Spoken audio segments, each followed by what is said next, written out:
Deputy Sean Kenny, you have 5 minutes. Thanks, Cathaoirleach. I welcome the Defence Forces Second World War Amnesty and Immunity Bill 2012.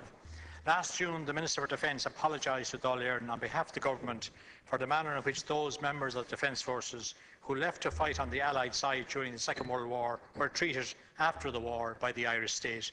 As part of the announcement, the Government also committed to introducing legislation to grant an amnesty to those who absented themselves from the Defence Forces without leave or permission to fight on the Allied side. This bill provides for the granting of an amnesty and apology to those members of the Defence Forces who served with forces fighting on the Allied side and who were subsequently found guilty by a military tribunal or who were dismissed from the Defence Forces. It would also provide immunity from prosecution to those who were or still are liable to be prosecuted for desertion or being absent without leave. The Second World War gave rise to circumstances that were grave and exceptional. Indeed, in Ireland, that period was referred to euphemistically as the emergency.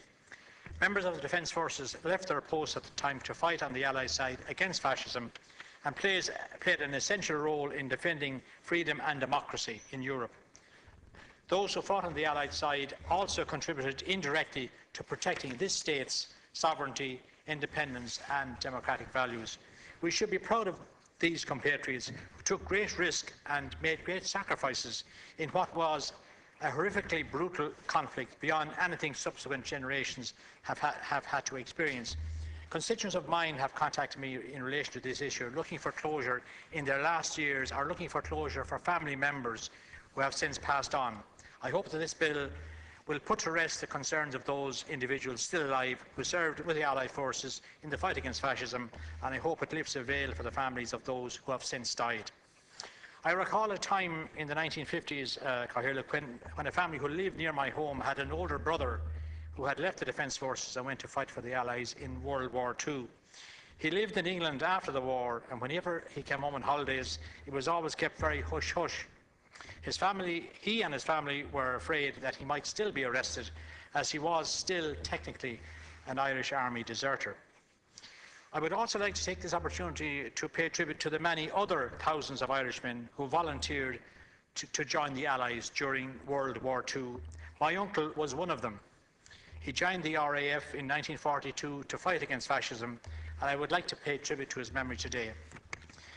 The Defence Forces must be able to maintain the high standards demanded of them and must have complete clarity with regard to the exercise of command and authority, whether at home or abroad. This is critical for the maintenance of and effectiveness of military units.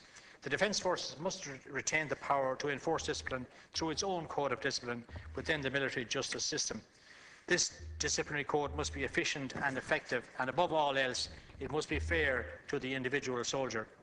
Desertion from the Irish Defence Forces, as with armed forces the world over, is regarded as a very serious offence.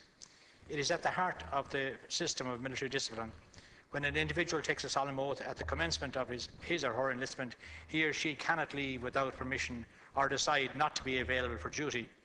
I want to emphasise that I do not condone desertion and fully recognise, value and respect the contribution of all those who stood by their posts with the Defence Forces during the emergency and pledged their lives to defend this state's integrity and sovereignty.